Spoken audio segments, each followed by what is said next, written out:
নমস্কাৰ। কাৰ্বি আংলং জ্বলিছে, কিন্তু কিয়? এই কথাটো আপোনাৰ জানিব মন যোৱা নাইনে? কাৰ্বি আংলঙত যিখিনি মানুহে প্ৰটেষ্ট কৰি আছে, কিহৰ কাৰণে প্ৰটেষ্ট কৰি আছে? একচুৱেলি তেওঁলোকৰ মেইন প্ৰব্লেমটো কি? আৰু তাৰ উত্তৰ বিচাৰি মই এই ভিডিঅ'টো বনাইছোঁ।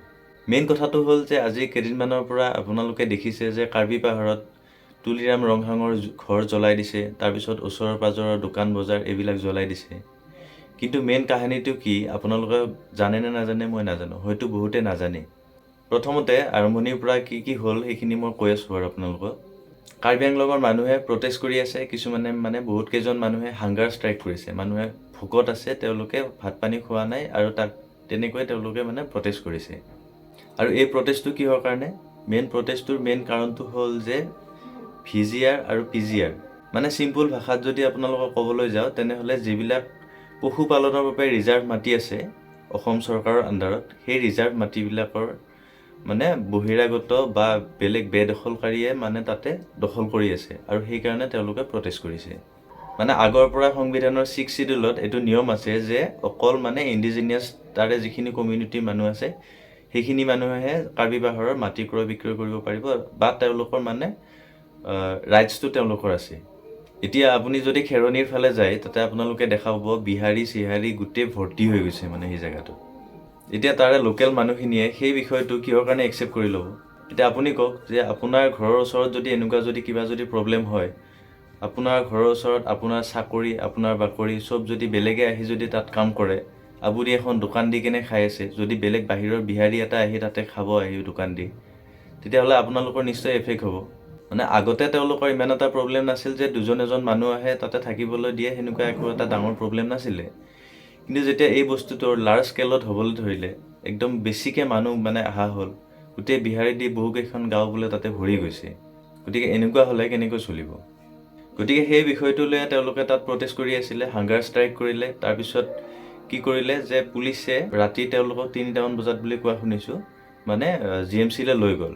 পিছত তেওঁলোকে কৈছে যে হেল্থ চেকআপৰ কাৰণে আনিছে। কিন্তু তাৰে স্থানীয় কিছুমান ছাত্ৰ নেতাই কোৱাৰ মতে একো হেল্থ চেকআপত নিয়া নাই, কেৱল গ্ৰেপ্তাৰ কৰি কিনে লৈ গৈছিলে সেই ল'ৰাকেইজনক। তেওঁলোকে এইটো আৰ্গুমেণ্ট দিছে যে ওচৰত ডিফু মেডিকেল কলেজ আছে, ইচ্ছা কৰিলে ডিফু মেডিকেল কলেজত নিব পাৰিলে হয়, কিন্তু সাধাৰণ হেল্থ চেকআপ এটাৰ কাৰণে গুৱাহাটী মেডিকেল কলেজলৈ কিহৰ কাৰণে লৈ যোৱা হ'ল? তাৰপিছত অসম চৰকাৰৰ আমাৰ মন্ত্ৰী হিমন্ত বিশ্ব শৰ্মা ডাঙৰীয়াই কৈছে আৰু তুলিৰাম ৰংহং যোন তাৰে CEM হয়, তেওঁ কৈছে, দুইজনে কৈছে যে একচুৱেলি তেওঁলোকক মেডিকেল চেকআপৰ কাৰণে নিয়া হৈছিলে আৰু তেওঁলোকে প্ৰটেষ্ট কৰাৰ মেইন কাৰণটো হৈছে যে তাৰ পৰা সেই ৰিজাৰ্ভৰ যিবিলাক মানুহ আছে তেওঁলোকক উচ্ছেদ চলাব লাগে। আৰু অসম গভৰ্ণমেণ্টৰ ফালৰ পৰা আৰু তুলিৰাম ৰংহঙেও কৈছে যে এই মেটাৰটো তেওঁলোকে ইভিকশ্যন কৰিম বুলি কৈছিলে 15 দিনৰ পিছত, মানুহখিনিও অলপমান টাইম দিছিলে।